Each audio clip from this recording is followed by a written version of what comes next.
रिया और अनुपमा देवरानी जेठानी थी। धीरे धीरे करके दोनों अपनी ससुराल में आधुनिकता और परंपराओं को निभाती हैं। लेकिन पता नहीं कैसे अनुपमा के अंदर रिया के प्रति जलन की भावना आ जाती है। लेकिन रिया अपनी जेठानी का सम्मान करते हुए उन्हें बदल देती है। अपनी बहू की आधुनिकता देखकर सावित्री देवी बहुत खुश थी। एक दिन उनकी नंद नेहा फोन पर किसी से बात कर रही थी। तभी घर के मुखिया गोविंद प्रसाद अपने शांत और मधुर स्वभाव के लिए मशहूर थे। उनकी पत्नी सावित्री देवी नियंत्रण में रहती थी। वो नियमों की कट्टर पालक थी, लेकिन अंदर से बहुत ही संवेदनशील थी। उनके बड़े बेटे आर्यन की शादी अनुपमा से हुई थी और फिर कुछ समय के बाद अब छोटे बेटे करण की शादी रिया के साथ हुई। छोटी बहू के आ जाने से घर का वातावरण थोड़ा सा बदल गया था। रिया की परवरिश एक छोटे शहर में हुई थी। वो पढ़ी लिखी बहुत ही विनम्र थी, लेकिन उसकी आंखों में बड़े सपने थे। उसने पढ़ाई में एमए किया था। कॉलेज के दिनों में कई सामाजिक गतिविधियों में हिस्सा भी लिया था। उसने हमेशा दूसरों की मदद करना सीखा था। शादी के बाद वो पहली बार अपने ससुराल में इतने बड़े घर में आई, तो उस रिश्ते की गरिमा और जिम्मेदारियों ने उसे थोड़ा असहज कर दिया था। पर मन में उसके अपनत्व की चाहत थी। पहला दिन मिलन का था। उसकी जेठानी अनुपमा ने सहजता से उसे गले लगाकर वेलकम कहा। सावित्री देवी ने आधिकारिक तरीके से हाथ जोड़े। घर में रूटीन के कई नियम थे। सुबह की पूजा, समय पर नाश्ता, घरेलू कामों का बांटना। रिया ने सब कुछ खुले मन से स्वीकार किया। उसने देखा कि अनुपमा और वो दोनों मिलनसार थी, पर उन दोनों की सोच में बहुत फर्क था। अनुपमा शहर के रहन सहन से प्रभावित कैरियर पर फोकस करने वाली थी। रिया परंपरा और संवेदनशीलता का मिजाज लिए थी। पहले हफ्ते में रिया ने घर के छोटे छोटे कामों को समझना शुरू किया। सबके लिए चाय, फर्श का ध्यान और सास ससुर की आदतें। उसने देखा कि सावित्री देवी के शब्द कभी कभी कठोर लगते हैं, पर उनकी आंखों में एक नरमपन भी रहता था, जो सिर्फ उनके इतने वर्षों की जिम्मेदारियों का नतीजा था। रिया ने शांत स्वर में कहा, माँ जी, मैं सब सीख लूंगी। आपकी आंखों से बस सब कुछ समझना चाहती हूँ। सावित्री देवी के चेहरे पर एक अजीब सा संतोष आ गया। उनको ऐसा लगा जैसे कोई बीज जड़ पकड़ रहा हो। घर का माहौल धीरे धीरे बदलने लगा। रिया की मासूमियत ने कुछ रिश्तों को नरम किया और कुछ पर सवाल खड़े कर दिए। अनुपमा का व्यवहार भी मिला जुला था। बहू होने के साथ साथ वो अपनी स्वतंत्रता और पहचान भी बनाए रखना चाहती थी। आर्यन परिवार और कैरियर के मध्य संतुलन बनाए रखने की कोशिश कर रहा था। करण चुप चुप सा भी था और खुशमिजाज भी। वो अपने भीतर सब कुछ छुपा के रखता था। एक शाम जब रिया छत पर बैठकर आसमान की ओर देख रही थी, तो उसकी ननद नेहा वहां पर आई। कॉलेज की बातें, दोस्ती की उलझनें और छोटी छोटी परेशानियां। रिया ने स्नेह से उसकी बात सुनी और समझाया, ज्यादा मत सोचो नेहा, जिंदगी छोटी है पर है बहुत खूबसूरत। जो सही है वही अपनाओ। नेहा ने आंखों में चमक लिए हुए कहा, भाभी आप एक अलग तरह की हो। आपको देख के ऐसा लग रहा है जैसे घर में कोई नई हवा आ गई हो। उस छोटी सी बात ने रिया के भीतर आत्मविश्वास भर दिया। उसे लगा कि वो यहाँ सिर्फ रहने नहीं आई, बल्कि रिश्तों को समझने और संभालने भी आई है। अब घर के भीतर एक नर्म सा दौर आया। कुछ लोग रिया को अपनाने लगे, तो कुछ लोग सीखने को तैयार हो रहे थे। पर हर रिश्ते की तरह यहाँ भी राह आसान नहीं थी। आने वाले दिनों में परीक्षण होंगे, स्नेह, ईर्ष्या, समझ और बलिदान। रिया को हर बार खुद को साबित करना होगा, पर उसकी नज़रों में अब उम्मीदें अधिक थी और डर कम। जब रिश्तों की धुरी बदलती है, तो छोटे छोटे मतभेद बड़े रूप में सामने आते हैं। रिया और अनुपमा के बीच का फर्क भी धीरे धीरे स्पष्ट होने लगा। दोनों ही परिभाषाएं बदलना चाहती थी, पर मार्ग अलग था। अनुपमा ने काम, सामाजिक दायित्व और आधुनिक जीवन शैली को अपनाया हुआ था। वो चाहती थी कि घर भी नए नियमों के साथ चले। रिया के लिए पारिवारिक रिवाज और संवेदनशीलता महत्वपूर्ण थी। वो सोचती थी कि बदलाव तभी सार्थक है जब उसमें मानवता बनी रहे। एक दिन की बात है, सुबह सुबह रिया ने घर की पारंपरिक रसोई में रोटियां बेलते हुए देखा कि अनुपमा ब्रेकफास्ट के लिए ओट्स और स्मूदी ला रही थी। अनुपमा हंसते हुए बोली, रोटियां रोज रोज, थोड़ी हल्की चीजें भी पकाओ। शहर में सब जल्दी जल्दी खाते हैं।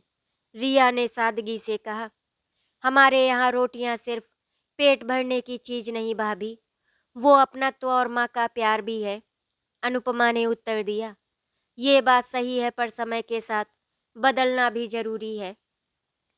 खाना भी बदलता है ताकि सेहत अच्छी बनी रहे। छोटी छोटी बातें बढ़ती रहीं, कपड़ों का चुनाव, मेहमानों के स्वागत का तरीका और बच्चों की परवरिश। इसमें दोनों की अलग अलग राय थी। सावित्री देवी अक्सर बीच बचाव में पड़ती, पर उनका दिल अभी भी पुराने नियमों के साथ बंधा हुआ था। आर्यन ने कोशिश की कि दोनों को समझाए, पर कई बार वो घर और ऑफिस के मध्य फंस जाता। एक शाम अनुपमा ने रिया से कहा, तुम्हें खुद की पहचान भी बनानी चाहिए रिया। मैं काम करती हूँ, घर के साथ अपना करियर भी संभालती हूँ। रिया ने मुलायम स्वर में कहा, भाभी पहचान तो है, पर पहचान तभी सफल हो सकती है जब तुम रिश्तों के लिए भी समय निकालो। ऐसा नहीं कि मैंने करियर छोड़ दिया, पर कभी कभी समझौता भी जरूरी है। अनुपमा की आंखों में असहजता लगी। वो सोचने लगी कि क्या सहूलियतें देना रिश्तों की कमजोरी है। इसी दौरान ननद ने अपनी पढ़ाई और फैशन की बातें बढ़ा दी। वो भी आधुनिकता के प्रभाव में आ रही थी। घर के कुछ सदस्य रिया की पारंपरिक बातों को पुरानी सोच समझने लगे, तो कुछ लोग अनुपमा की तेज तर्रार सोच को कमजोर रिश्तों का संकेत मानने लगे। ऐसे में रिया शांत रहती, क्योंकि वो जानती थी कि शब्दों की तेज गोली कभी कभी सबसे नाजुक दिलों को चोट पहुंचा देती है। घटना तब और ज्यादा गरमाई जब मोहल्ले में एक सामाजिक समालोचना हुई। किसी ने कहा कि बड़े घरों में युवा बहुएं पुरानी परंपराओं को नहीं मानती। अनुपमा की नौकरी और उसके फैशन को लेकर भी बातें हुई। ये सब सुनकर सावित्री देवी का अपमानित मन खींच गया। उसने घर में एक कठोर निर्णय लिया। रात के खाने के रूटीन को बदलकर फिर से परंपरागत बनाया। अनुपमा निराश हुई। वो चाहती थी कि घर में भी बदलाव दिखे, पर सास का शासन घर पर अधिक प्रभाव रखता था।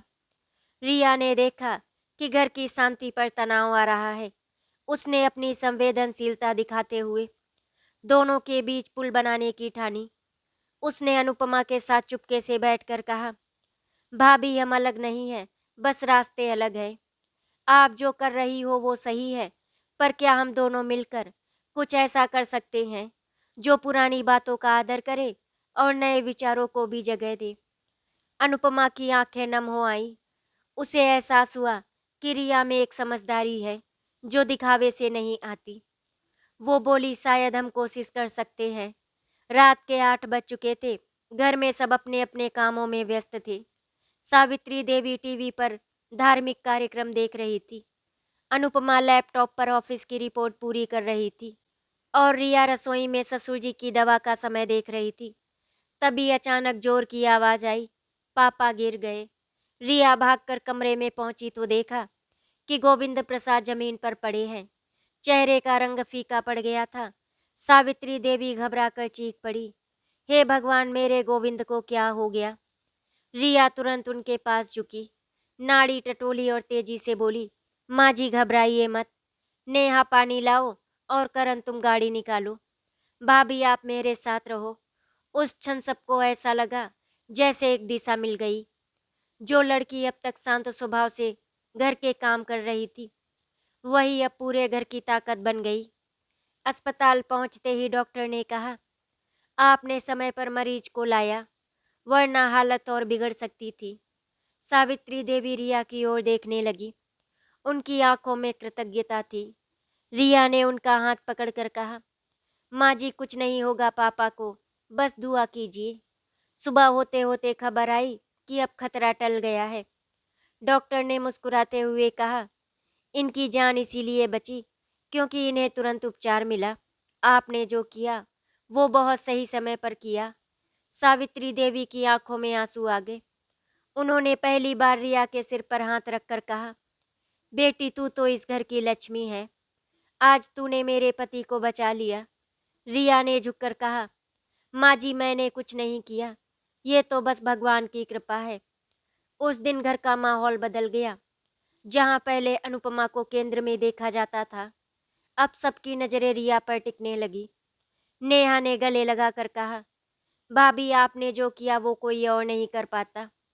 रिया की सादगी और संवेदनशीलता ने सबका दिल जीत लिया। पर यह सब अनुपमा के मन में एक अनकही हलचल पैदा करने लगा। वो अपने कमरे में जाकर बोली, आर्यन, क्या आप घर में मेरी कोई अहमियत नहीं रही? सब बस उसी की बातें करते हैं। आर्यन ने शांत स्वर में कहा, अनुपमा, रिया ने सिर्फ वही किया जो इंसानियत कहती है। तुम भी ऐसा ही करती। अनुपमा ने कहा, लेकिन अब सब तो उसकी तारीफ में डूबे हैं। मुझे लगता है जैसे मैं इस घर में पराई हो गई हूँ। आर्यन ने उसे चुप कराया। अनुपमा, रिया तुम्हारी दुश्मन नहीं है। अगर हम सब एक दूसरे को प्रतियोगी की तरह देखेंगे तो घर कभी परिवार नहीं बन पाएगा। पर अनुपमा के मन में ईर्ष्या की आग जल उठी थी। वो जानती थी कि रिया ने कोई गलती नहीं की, पर उसे लगने लगा कि अब घर में उसकी जगह कोई और ले रहा है। उसी रात जब सब लोग सो चुके थे, लेकिन सावित्री देवी चुपचाप पूजा घर में बैठी थी। उन्होंने भगवान से कहा, हे ठाकुर जी, इस घर में फिर से शांति ला दे। मेरी दोनों बहुएं अलग अलग सोच की हैं, पर दोनों ही अपने अपने तरीके से अच्छी हैं। धीरे धीरे सुबह हुई। सूरज की किरणें खिड़की से अंदर आईं और शायद उसी के साथ घर में एक नई शुरुआत की संभावना भी। गोविंद प्रसाद अब स्वस्थ हो रहे थे। रिया दिन रात उनकी सेवा में लगी थी। दवाएं, खाना, आराम, सब कुछ समय से। कभी कभी वो रात को भी उठकर उनका हाल देखती। सावित्री देवी उसे देखती और सोचती, ये बहू नहीं मेरी बेटी बनकर आई है। एक दिन जब डॉक्टर राउंड पर आए तो उन्होंने मुस्कुराते हुए कहा, मरीज बहुत जल्दी ठीक हो रहा है। लगता है इनकी नर्स बहुत अच्छी है। गोविंद प्रसाद ने मुस्कुराकर कहा, डॉक्टर साहब, वो नर्स नहीं, मेरी छोटी बहू है। उस पल सावित्री देवी के चेहरे पर गर्व था और अनुपमा के चेहरे पर हल्का दर्द। वो मन ही मन बोली, काश मैं भी कभी इतना समय अपने घर को दे पाती। उस शाम सब साथ में बैठे थे। सावित्री देवी ने कहा, आज सोच रही थी कि रिया के हाथ का कुछ मीठा हो जाए। रिया ने कहा, जी माँ जी, आज मैं बेसन के लड्डू बनाऊंगी जैसे मेरी माँ बनाती थी। रिया रसोई में लगी थी। अनुपमा भी वहाँ आ गई और बोली, मैं मदद कर दूं। रिया मुस्कुराई, जरूर भाभी, साथ में काम करने से स्वाद दो गुना हो जाएगा। दोनों ने साथ मिलकर लड्डू बनाए। सुगंध पूरे घर में फैल गई, जैसे घर के भीतर भी रिश्तों की मिठास घुलने लगी हो। पर उसी रात कुछ ऐसा हुआ जिसने सबको फिर सोच में डाल दिया। नेहा किसी से देर रात तक फोन पर बात कर रही थी, इसीलिए सावित्री देवी ने उसे बहुत डांट दिया। नेहा, रात के 12 बजे तुम फोन पर बात कर रही हो? हमारी लड़की होकर तुम इस तरह से, ये क्या तरीका है? अपनी माँ की बात सुन नेहा रो पड़ी और अपने आप को कमरे में बंद कर लिया। नेहा ने अपने आप को कमरे में बंद कर लिया था, इसीलिए सावित्री देवी बहुत परेशान हो गई थी। वो मन ही मन में सोच रही थी कि पता नहीं आजकल के बच्चों को क्या हो गया है। उनको माँ बाप की बात सही लगती ही नहीं। पता नहीं ये लोग किस आधुनिकता की ओर जा रही हैं। सावित्री देवी की भी आंखों में आंसू छलक आए थे। रिया ये सब होते हुए देख रही थी और मन ही मन में सोच रही थी कि नेहा को समझना होगा, हमारी माँ जी गलत नहीं है, वो तो बहुत ही अच्छी माँ है।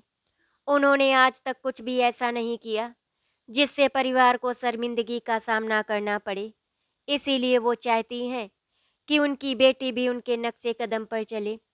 सावित्री जी की आंखों में आंसू देखकर रिया को बिल्कुल भी अच्छा नहीं लगा था। नंद भाभी दोनों एक दूसरे को बहुत अच्छी तरह से समझती थी। रिया धीरे से नेहा के पास गई और बोली, नेहा, माँ जी का इरादा बुरा नहीं था, उनको बस तुम्हारी चिंता रहती है और तुम भी बहुत अच्छी तरह से जानती हो, माँ बाप का चिंता करना जायज़ है। आजकल हमारे देश में देखो ना क्या क्या हो रहा है। माँ जी की जगह अगर मैं भी होती तो शायद मैं भी यही करती। इसीलिए उनकी बातों का बुरा मत मानो। उन्होंने तुमको डांट तो दिया, पर बाहर जाकर देखो आंसू बहा रही हैं। उनको थोड़ा सा समय दो, सब ठीक हो जाएगा। नेहा बोली, भाभी, सिर्फ आप ही मुझे समझती हैं, बाकी सब बस मुझे डांटते रहते हैं। दूसरे दिन सावित्री देवी और नेहा में कोई बात नहीं हुई। रिया ने दोनों के बीच बात करवाने का ठान लिया। वो बोली, माँ जी, बेटी अगर गलती करे तो उसे प्यार से समझाना चाहिए। डांट कभी कभी दीवार खड़ी कर देती है। सावित्री देवी की आंखें नम हो गई। उन्होंने धीरे से कहा, तू सही कहती है रिया, मुझे अब अपने बच्चों को समझने का नया तरीका सीखना होगा। अब हमें भी आधुनिक तरीके से चीजें सोचनी होंगी। उसी सामने यहाँ कमरे से बाहर आई। सावित्री देवी ने उसे गले लगाकर कहा, बिटिया माफ कर दे हमें, मैं बस डर गई थी। नेहा बोली, नहीं माँ, अब मैं समझ गई हूँ, आपकी ममता कभी गलत नहीं होती। वो पल पूरे घर के लिए एक मोड़ था। रिया ने अपने संयम और सादगी से घर को जोड़ने का जो बीड़ा उठाया था वो सफल होता दिखा। गोविंद प्रसाद बोले, रिया, तूने इस घर में फिर से मुस्कान लौटा दी। रिया ने कहा, पापा, मुस्कान तभी लौटती है जब सब एक दूसरे को समझे। मैं तो बस कोशिश करती हूँ कि हर कोई एक दूसरे की बात सुन ले। अनुपमा पास खड़ी थी। उसके चेहरे पर अब कोई ईर्ष्या नहीं थी, सिर्फ सम्मान था। उसने रिया के पास जाकर कहा, रिया, तुमने जो किया वो मैं कभी नहीं कर पाई। शायद मैं रिश्तों की जगह काम में उलझ गई थी। अब मैं भी चाहती हूँ कि घर के लिए कुछ करूँ। रिया ने मुस्कुराकर कहा, भाभी, घर सिर्फ दीवारों से नहीं बनता, दिलों से बनता है, और आपका दिल सबसे बड़ा है। उस पल घर के हर सदस्य की आंखों में चमक थी। शहर की भीड़ में, करियर और दिखावे की दौड़ में अब उस घर में सच्ची आधुनिकता का जन्म हो रहा था, जहां समझ, सहानुभूति और प्रेमी असली प्रगति थे। गोविंद प्रसाद अब पूरी तरह स्वस्थ हो चुके थे। घर में खुशियां लौट आई थी, पर अब रिया का जीवन सिर्फ घर तक सीमित नहीं था। उसके अंदर एक आग थी कुछ नया करने की। एक दिन रिया ने माँ जी से कहा, माँ जी, मैं सोच रही थी कि मोहल्ले की औरतों के लिए कुछ करूं। बहुत सी महिलाएं हैं जो सिलाई, खाना बनाना या हस्तकला जानती हैं, पर उनके पास कोई मौका नहीं। सावित्री देवी ने पहले तो चौंक कर कहा, बहू, ये सब करने में समय लगेगा, घर के काम कौन करेगा? रिया ने मुस्कुराते हुए कहा, घर तो मेरा पहला परिवार है माँ जी, पर अगर मैं दूसरों की मदद कर पाऊँ तो शायद भगवान को भी अच्छा लगेगा। सावित्री देवी ने कुछ पल सोचा, फिर बोली, ठीक है रिया, पर ध्यान रहे, घर का सम्मान सबसे पहले। रिया ने सिर झुकाया, जी माँ जी, मैं आपकी इज्जत का ध्यान रखूंगी। दूसरे ही दिन से उसने मोहल्ले की महिलाओं को इकट्ठा करना शुरू किया। वो सब छोटी छोटी गृहिणियाँ थी। कोई बेचना चाहती थी अचार, तो कोई हस्तकला, तो कोई सिलाई का काम करना चाहती थी। रिया ने सबको जोड़ा, उन्हें आत्मविश्वास दिया। उसने मोहल्ले के सामुदायिक केंद्र में एक छोटा सा महिला स्वावलंबन समूह शुरू किया। अनुपमा ने जब ये सुना तो उसके मन में भी हलचल हुई। वो बोली, रिया, ये बहुत अच्छा विचार है।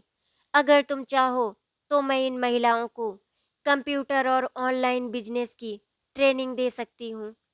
रिया की आंखों में चमक आ गई। भाभी, अगर आप साथ हो तो ये काम बहुत आगे बढ़ सकता है। और उस दिन से दोनों ने मिलकर काम शुरू किया। रिया ने महिलाओं को आत्मनिर्भर बनने की कला सिखाई और अनुपमा ने उन्हें सिखाया कि मोबाइल और इंटरनेट से भी घर बैठे कमाई कैसे की जा सकती है। धीरे धीरे उनकी ये पहल पूरे इलाके में मशहूर होने लगी। मीडिया में खबर आई, दिल्ली की दो बहुएं जिन्होंने समाज में महिलाओं के लिए नई राह बनाई। सावित्री देवी गर्व से बोली, आज मुझे अपनी दोनों बहुओं पर गर्व है। एक ने परंपरा को जिया और दूसरी ने उसे आगे बढ़ाया। लेकिन सफलता के साथ साथ कुछ ईर्ष्यालु पड़ोसी बातें करने लगे। अब बहुएं घर से बाहर निकल रही हैं, तो फिर कल को पति भी रसोई में जाएंगे। सावित्री देवी को ये बातें चुभी। उन्होंने रिया से कहा, बहू लोग क्या कह रहे हैं जानती हो? रिया ने शांत स्वर में उत्तर दिया, हाँ माँ जी, लेकिन अगर अच्छे काम के लिए लोग बोले तो समझ लीजिए हम सही रास्ते पर हैं। उनकी बात ने सावित्री देवी को गहराई से छू लिया। उन्होंने धीरे से कहा, रिया तुमने मुझे सिखाया कि नारी की ताकत सिर्फ परिवार तक सीमित नहीं होती, वो दुनिया भी बदल सकती है। उस शाम रिया ने चुपचाप मंदिर में जाकर प्रणाम किया और वो बोली, हे भगवान मुझे बस इतना साहस देना कि मैं किसी की जिंदगी में रोशनी बन सकूं। समय बीतता गया। रिया और अनुपमा की पहल अब बड़े स्तर पर पहुंच चुकी थी। मोहल्ले की महिलाओं ने अपनी छोटी सी सहयोग महिला संस्था बना ली थी, जहां हर महीने वे अपने बनाए सामान की प्रदर्शनी लगाती। रिया पूरे दिल से उनकी मदद करती और अनुपमा उनकी डिजिटल बिक्री संभालती थी। एक दिन दिल्ली के नगर निगम के एक अधिकारी ने रिया को बुलाया। हम चाहते हैं कि आप इस काम को सरकारी सहयोग से आगे बढ़ाएं। आपके विचारों से बहुत सी महिलाएं प्रेरित हो सकती हैं। रिया खुश तो थी पर थोड़ी हिचक भी थी। माँ जी से पूछे बिना मैं कुछ तय नहीं करूँगी, उसने अपने मन में सोचा। वो घर लौटी और सावित्री देवी के पास गई। माँ जी, सरकार चाहती है कि मैं महिलाओं के लिए एक प्रशिक्षण केंद्र खोलूं, लेकिन इसके लिए मुझे कुछ घंटे हर रोज बाहर रहना पड़ेगा। सावित्री देवी कुछ पल चुप रही, फिर बोली, बहू मैं जानती हूँ तू जो भी करेगी सोच समझ कर करेगी, पर ध्यान रखना घर की गरिमा कभी न टूटे। रिया ने हाथ जोड़ लिए।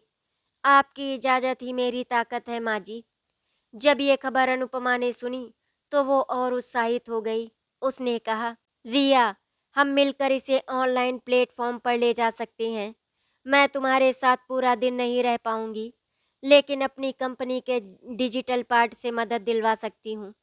रिया ने मुस्कुराकर कहा, भाभी आपके बिना ये काम अधूरा रहेगा। आपका अनुभव ही हमारी ताकत है। इस तरह दोनों बहनों की तरह एक हो गईं। घर में अब पहले जैसी दूरी नहीं थी, बल्कि दो पीढ़ियां और दो सोच एक ही दिशा में चलने लगी। एक दिन आर्यन और करण अपने अपने ऑफिस से लौटे। दोनों ने देखा कि घर की बैठक में मोहल्ले की महिलाएं बैठी हैं और सावित्री देवी गर्व से उनकी मेजबानी कर रही हैं। रिया मंच पर बोल रही थी, हम औरतें अगर एक दूसरे की ताकत बन जाए तो कोई हमें कमजोर नहीं कह सकता। सावित्री देवी की आंखें भर आई। उन्होंने अपने पति गोविंद प्रसाद से कहा, देखिए जी, हमारी बहुएं क्या कमाल कर रही हैं। पहले सोचती थी आधुनिकता परंपरा को तोड़ सकती है, पर अब समझ आई कि सच्ची आधुनिकता वही है जो अपनी जड़ों से जुड़ी रहे। कुछ महीनों बाद महिला सहयोग केंद्र का उद्घाटन हुआ। रिया और अनुपमा दोनों मंच पर थी। सावित्री देवी और गोविंद प्रसाद सामने की पंक्ति में बैठे थे। नेहा ने गर्व से कहा, मेरी भाभी आप सिर्फ हमारे घर की नहीं, पूरे शहर की शान है। रिया के भाषण में वो संवेदना थी जो दिलों को छू जाए। हम सबके भीतर एक रिया और एक अनुपमा छिपी है, जो बदलाव लाना चाहती है पर डरती है। आज अगर हर घर में एक महिला किसी दूसरी महिला का हाथ थाम ले, तो ये समाज अपने आप बदल जाएगा। तालियों की गड़गड़ाहट गूंज उठी। सावित्री देवी के आंसू अब गर्व में बदल चुके थे। रात को जब सब घर लौटे तो सावित्री देवी ने दोनों बहुओं को गले लगाकर कहा, तुम दोनों ने मेरी सोच बदल दी। आज मैं मानती हूँ कि बहुएं घर की लक्ष्मी ही नहीं, वो इस युग की शिक्षिका भी हैं। रिया ने भावुक होकर कहा, माँ जी अगर आपने विश्वास ना दिया होता तो ये सब मुमकिन नहीं होता। समय अपनी गति से आगे बढ़ रहा था। रिया और अनुपमा का महिला सहयोग केंद्र अब एक उदाहरण बन चुका था। शहर के अखबारों में उनके बारे में लिखा जा रहा था। दो बहुएं जिन्होंने रिश्तों और समाज दोनों को बदल दिया। घर में अब पहली जैसी कठोरता नहीं रही, सावित्री देवी जो पहले घर के नियमों की रक्षक थी, अब खुद कहती, नियम तब तक अच्छे हैं जब तक वो इंसानियत को बांध ना दे। ये परिवर्तन किसी चमत्कार से कम नहीं था। नेहा अब कॉलेज के साथ साथ महिला केंद्र में भी मदद करने लगी थी। वो अपने दोस्तों से कहती, पहले मुझे लगता था कि सास बहू का रिश्ता हमेशा लड़ाई का होता है, लेकिन अब मेरी माँ और मेरी दोनों भाभियाँ मेरी आदर्श हैं। एक शाम सब छत पर बैठे थे और सर्द हवाएं चल रही थी। चाय के प्याले घूम रहे थे। गोविंद प्रसाद ने कहा, रिया बेटा, तुमने इस घर को फिर से जोड़ दिया है। पहले सब एक छत के नीचे थे, पर दिलों में जो दूरी थी, आज वो सब खत्म हो गई। रिया मुस्कुराकर बोली, पापा, मैं तो बस आपकी बनाई नींव को फिर से मजबूत कर रही थी। घर की जड़ें अगर प्यार में हों तो हर तूफान बेअसर होता है। अनुपमा ने धीरे से कहा, और मैंने सीखा कि आधुनिक होना बुरा नहीं, पर आधुनिकता का मतलब रिश्तों से भागना नहीं, बल्कि उन्हें नए ढंग से निभाना है। रिया ने उसका हाथ थाम लिया। दोनों बहनों की तरह एक दूसरे को देखकर मुस्कुराई। सावित्री देवी ने कहा, तुम दोनों की वजह से अब मुझे समझ आया कि नारी की असली शक्ति उसकी एकता में है। जब औरतें एक दूसरे को नीचा दिखाने के बजाय साथ देती हैं, तो हर घर स्वर्ग बन जाता है। उसी समय नेहा ने मोबाइल पर एक मेल पढ़ा और वो उछल पड़ी। भाभी, ये देखिए, आपकी संस्था को सरकार की महिला उद्यमिता योजना में चुना गया है। अब आपको 20 नए केंद्र खोलने की अनुमति मिल गई है। घर में तालियां गूंज उठी। गोविंद प्रसाद ने कहा, वाह बेटा, अब तो तुम्हारी पहचान शहर की सीमा से आगे जाएगी। रिया ने झुककर कहा, पापा, पहचान तभी टिकती है जब उसमें परिवार की खुशबू रहे। सबकी आंखें भर आई। रात को जब सब सो चुके थे, तब रिया बालकनी में खड़ी आसमान देख रही थी। तारों के बीच उसे अपनी माँ की मुस्कुराहट दिखी। वो बुदबुदाई, माँ देखो, तुम्हारी बेटी ने ससुराल में भी अपने संस्कारों को जीवित रखा। तभी पीछे से सावित्री देवी आई और बोली, बहू, तेरा आसमान अब बहुत बड़ा है। अब तो सिर्फ हमारे घर की नहीं, समाज की बेटी है। रिया के होंठ कांपे। माँ जी, अगर आप जैसी सास हर घर में हो तो कोई बहू कभी आंसू नहीं बहाए। दोनों गले लग गईं। उनका आलिंगन उस रात के तारों से भी उज्जवल था। 6 महीने बीत चुके थे। महिला सहयोग केंद्र अब दिल्ली, गुरुग्राम और नोएडा तीनों जगहों पर चल रहा था। रिया और अनुपमा दोनों को कई बार सम्मानित किया जा चुका था, लेकिन असली गर्व उन्हें तब हुआ जब दिल्ली महिला आयोग ने उन्हें नारी प्रेरणा सम्मान के लिए आमंत्रित किया। कार्यक्रम का मंच बड़ा था। सामने मीडिया, समाज सेवी और सैकड़ों महिलाएं बैठी थी। रिया और अनुपमा ने साड़ी पहनी थी, सादगी और गरिमा से भरी हुई। संचालक ने घोषणा की, आज हम सम्मानित कर रहे हैं दो ऐसी महिलाओं को जिन्होंने ये साबित किया कि आधुनिकता और परंपरा साथ साथ चल सकती हैं। तालियां गूंज उठी। रिया ने माइक्रोफोन संभाला। उसकी आवाज में दृढ़ता और करुणा दोनों थी। वो बोली, आधुनिकता का मतलब ये नहीं कि हम अपने मूल्यों को भूल जाएं। आधुनिकता का मतलब है पुराने मूल्यों को नई सोच से जोड़ना। अगर बहू और सास, देवरानी और जेठानी एक दूसरे को समझ लें, तो घर ही नहीं, समाज भी बदल सकता है। अनुपमा ने आगे कहा, मैं मानती हूँ कि रिया जैसी बहन अगर हर घर में हो, तो हर नारी अपने सपने पूरे कर सकती है। उसने मुझे सिखाया कि जीवन में सबसे बड़ा पद मानवता का होता है। पूरा सभागार तालियों से गूंज उठा। सावित्री देवी और गोविंद प्रसाद की आंखों से आंसू बह निकले, पर वे आंसू गर्व के थे। समारोह के बाद पत्रकारों ने सवाल किए, रिया जी, आप जैसी महिलाएं समाज को क्या संदेश देना चाहेंगी? रिया मुस्कुराई और बोली, बहू, बेटी, पत्नी, माँ, ये सब रिश्ते सिर्फ नाम नहीं है, इनसे ही समाज बनता है। और अगर हम सभी महिलाएं एक दूसरे की ताकत बन जाएं, तो किसी को हमें कमजोर कहने की हिम्मत नहीं होगी। उस दिन शाम को जब परिवार घर लौटा, तो पूरा घर फूलों से सजा था। नेहा ने कहा, अब हमारा घर ही प्रेरणा केंद्र है। सब हंस पड़े।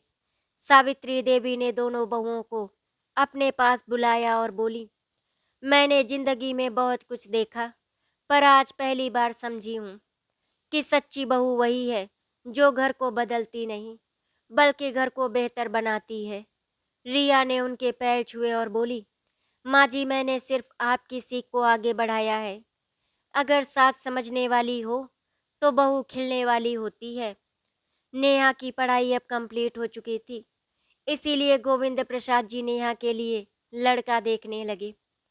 लगभग 1 साल तक ढूंढने के बाद गोविंद प्रसाद जी को एक लड़का समझ में आया, लेकिन रिया और अनुपमा ने जब वो लड़का देखा तो उनके पैरों तले से जमीन खिसक गई, क्योंकि उस लड़के का नाम रोहन था और उसने कई बार उनके महिला केंद्र को डोनेशन दिया था। उन्होंने अब तक सिर्फ उसे फोटो में देखा था, सामने से उसे पहली बार देखा था। रिया और अनुपमा की खुशियों का ठिकाना नहीं था, क्योंकि उनकी नंद की शादी बहुत ही अच्छे परिवार में हो रही थी। नेहा की तरफ से अब दोनों निश्चिंत हो गई। नेहा और रोहन की शादी 1 महीने के बाद फिक्स हो गई, और ये 1 महीना कैसे निकल गया पता ही नहीं चला। 1 महीने के बाद दोनों की शादी बहुत ही धूमधाम तरीके से संपन्न हो गई। नेहा की विदाई के समय पूरा घर बहुत रोया था। नेहा अब अपनी ससुराल में बहुत खुश थी। उसने अपनी भाभीयों से जो भी सीखा था वो अपने ससुराल में वही सब कर रही थी, जिसकी वजह से उसके ससुराल वाले उससे बहुत खुश थे। सावित्री देवी भी इस बात से बहुत खुश थी कि उनकी बेटी नेहा अपनी भाभी के नक्शे कदम पर चल रही थी, आधुनिकता और परंपराओं को बहुत अच्छे से निभा रही थी। आज जब सावित्री जी अपनी दोनों बहुओं को देखती हैं तो उनका दिल गर्व से भर उठता है। उस रात जब सब सो गए तो रिया और अनुपमा बालकनी में बैठी थी। अनुपमा ने कहा, रिया, आज समझ में आया कि तुम सिर्फ मेरी देवरानी नहीं, मेरी जीवन शिक्षिका हो। रिया मुस्कुराई, नहीं भाभी, मैं तो वही हूँ जो पहले दिन से थी, बस अब हम दोनों एक हो गए हैं। नीचे सड़क पर दीपों की रोशनी चमक रही थी। रिया ने आसमान की ओर देखा। हर तारा मानो कह रहा था, ये है आधुनिक नारी जो बदलती नहीं है पर अपनी पहचान नहीं खोती। सच्ची आधुनिकता ये नहीं कि हम अपनी परंपराओं से दूर चले जाएं। सच्ची आधुनिकता ये है कि हम उन परंपराओं को समझें, सुधारें और नए रूप में जिएं। जब बहुएं और सास एक दूसरे को प्रतिद्वंदी नहीं, साथी मान ले, तब हर घर मंदिर बन जाता है। आशा करती हूँ आपको हमारी कहानी अच्छी लगी होगी। अगर आपको हमारी कहानी अच्छी लगी तो वीडियो को लाइक एंड शेयर करें, चैनल को सब्सक्राइब करें। वीडियो देखने के लिए आपका धन्यवाद।